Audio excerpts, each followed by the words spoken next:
Hello and welcome to Mike's Level Up. If you are anything like me, then for a while you've been wondering when this game was going to be available, and more importantly, wondering if it was going to be any good. That's enough with the puns. Today we're able to find out because Wanderer Fragments of Fate dropped on the Quest and PSVR 2 platforms. It seems to have been on the coming soon page for quite a number of weeks, and that leads me to believe that what we're going to experience is a shiny, polished product. The price point means that expectations wise, I'm expecting this production value and playability to sit amongst what we consider to be the top 3 or 4. So, by that, I mean Batman, Metro Awakening, Behemoth, and probably Assassin's Creed, all of which do different things in a very good way. And more importantly, at the higher price point, they actually deliver really good playability. So that's what I'm expecting from Wanderer. I obviously had a little look at what it was before I made the purchase. Oddly, in terms of the reviews, most of the 5-star reviews are people saying that they've got the game downloaded and are really excited to play it. So that doesn't really tell you an awful lot about the game. And in the past, I've been kind of damaged with the hype. So we've bought into stuff and then it's kind of been overpromised. So they're not always terrible games. It's just that your expectations are set really high. And we live in an age where, certainly on the Meta store, you can play a game for 2 hours, and if it's not to your liking, you can ask for your money back. So that's got to be harmful to the developers and the work they put into these games. And it did feel like we had a period where games had been rushed out to get content onto the store. And so what we ended up with is quite a lot of what they either term experiences or roguelikes, and not much in terms of what we expect to be a full game in the true sense of it. So Wanderer is going to be a story-driven narrative, and there's going to be puzzle-solving elements, and rather than escape rooms per se, these are environments with what appear to be a lot of gameplay mechanics, because I have started a playthrough and I tried to also give my first impressions at the same time and got completely distracted. And so I thought what I'll do is I'll go through the first steps, avoid any spoilers so that I can give a kind of first impressions view of the game, and then I'll dip back in at various points through my playthrough just to put kind of 10-15 minute videos on there just to talk about the key things that I experience. So as we expect on our VR games, we're going to have various different options, and they're going to largely focus around comfort and difficulty. So straight out the bat, we're presented with either standing or seated, and then we got our comfort settings. So I actually find the snap turning worse than smooth turning actually, but I do have fairly good VR legs, so we're going to plonk for standard, I think, so that we've got just a little bit of a vignette in terms of movement, and then we're going to go for the standard difficulty. Particularly in VR games, it can be tempting to go for the easy difficulty just so that you can get through the game quicker and know if it's for you. And by that, I mean going back to that kind of almost like a test period where you can play for 2 hours, and then if it's not to your liking, you can refund the game. Because these kind of games, they're not the £10 to £15 category. So I think it's really important that people are comfortable with what they've purchased, because in terms of flat screen games, we're in an era where we've got these massive open worlds and we're getting hundreds of hours of gameplay. I don't expect that for VR, and that's not what I'm in VR for. It's for the immersion and all that good stuff. So in a flat screen game, pulling a lever or pressing a button isn't all that exciting, but for some reason in VR it just makes you feel like you're actually in that game. And also it's about the sense of scale for me. It's been a little while since I played my headset, because I've been playing some PS5 games, Atomfall.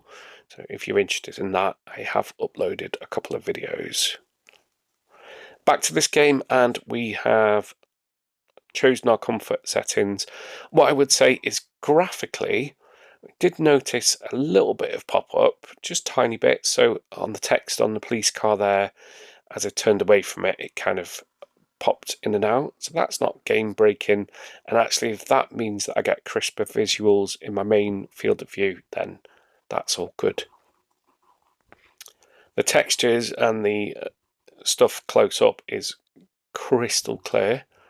And the draw distance is really good as well. And I haven't noticed any kind of blurring, jarring, or anything like that, albeit that we are in quite a static environment at the moment. So it looks like what we've got here are some kind of clues as to what we can expect throughout the game. So this is going to revolve around different environments and time travel, so that there are objects scattered across those different points in time that we're going to need to manipulate and move between the time zones in order to solve the puzzle. I haven't played the original game, so I'm going into this without any knowledge of the puzzles or any of the game mechanics, and that's really exciting because I like to have those different experiences. From what I can gather from other reviews, playthrough time is looking anywhere up to kind of 15 hours, and that's from some more established channels where they're familiar with the original game, because some of those puzzles are going to be very similar. Things that I'm most interested to find out is, well, clearly the playability and the performance. But I have seen that they've added in some extra elements, so there's some combat elements there, which don't seem to have got great feedback, but then at the heart of it is a puzzle-solving game. What we want is really beautiful environments where we feel like we're in a different time and place.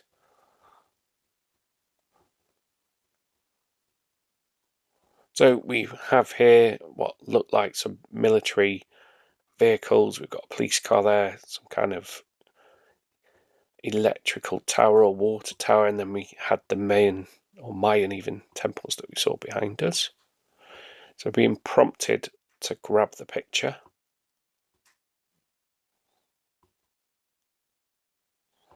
So I'm just getting my first impressions down here, as I say. And what I don't want to do is run through the game at a pace and miss everything. So there's an awful lot of objects in the world. So what I'm going to do is I'm really going to enjoy myself in this game and take it at pace, rather than, as I say, trying to rush through so that I can experience everything that it's got to offer.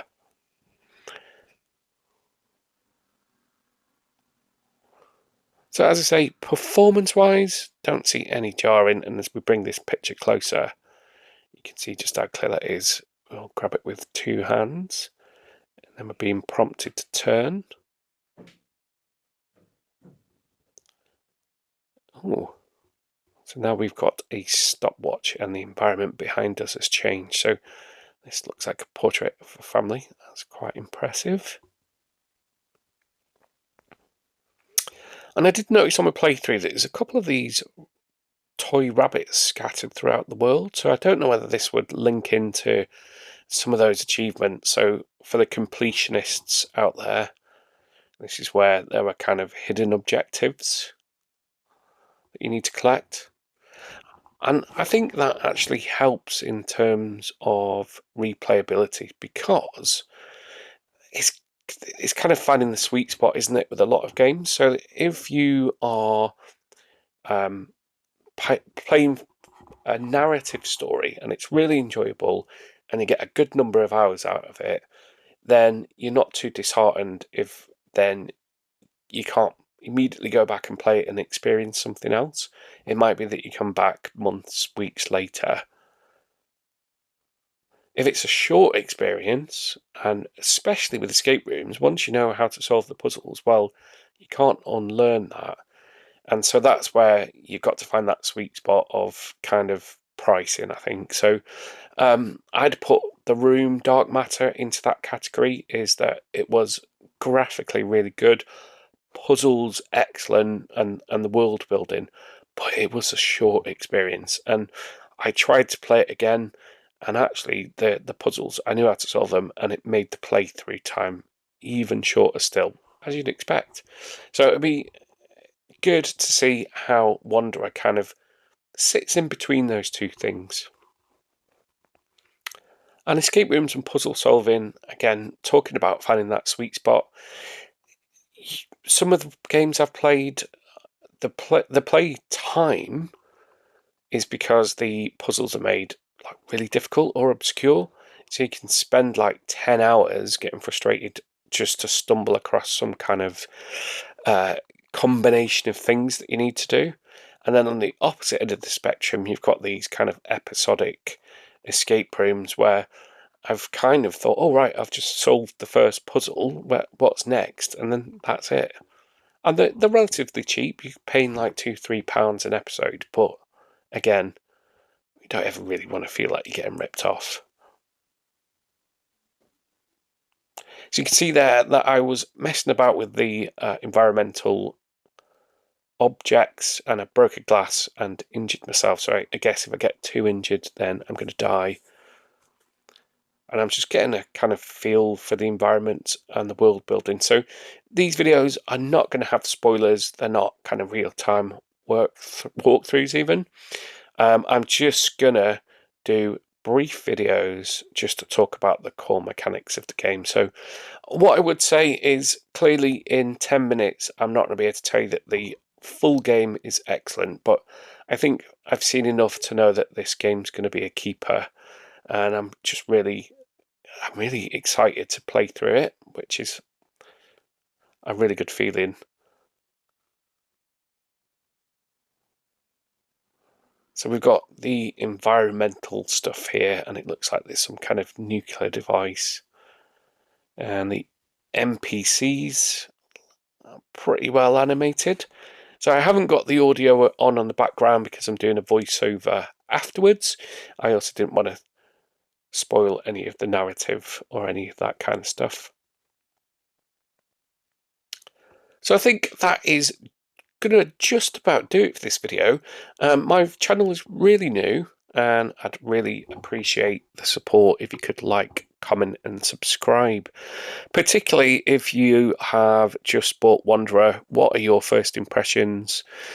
Are there any feedback, any hints, tips, and how would you rate it amongst the other videos out there? And of course, if there's any other content that you'd like to see in this game or any others, be that VR or flat screen, then pop it in the comments, because I will be reading all of them, and I want to be able to play the games that I enjoy, do a little bit of light editing, and then upload them. And it's really rewarding when you see that people enjoy that content. So that is my first impressions of Wanderer VR. It looks like very good production quality. I believe there's going to be a really good story. And as I say, I'm not going to rush through it just to get a complete review on there. I'm going to drop in my opinions at various points through my playthrough. I hope you can stick with me as we go through the rest of the gameplay. And I hope you enjoy the content. I will see you in the next one.